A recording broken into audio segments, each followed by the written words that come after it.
జై గోసంగి జై గోసంగి గోసంగి ఐక్యత గోసంగి ఐక్యత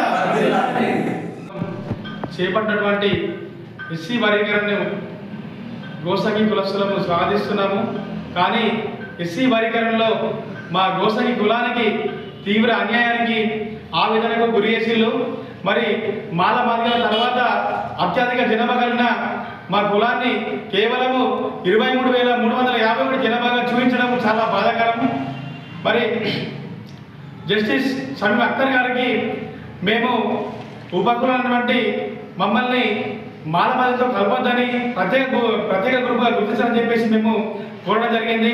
అయినప్పటికీ కూడా వారు మా స్థితిగతులను, మా రాజకీయ, ఆర్థిక, విద్య, ఉద్యోగ స్థితిగతులను గుర్తించకుండా మా ఉపకులైనటువంటి గోసంగి కులాన్ని మరి మాల కులంలో చేర్చడము, మరి మా జనాభాని కూడా తక్కువ చూపించడం చాలా బాధాకరము.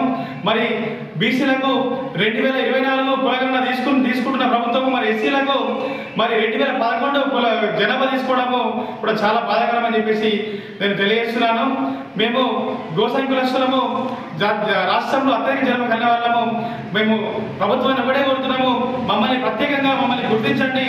అలాగే ఎస్సీ ఉపకులకు ప్రత్యేక కార్పొరేషన్ ఏర్పాటు చేస్తామని చెప్పేసి ప్రత్యేక కార్పొరేషన్ ఏర్పడాలని చెప్పేసి మేము డిమాండ్ చేస్తూ ఉన్నాము.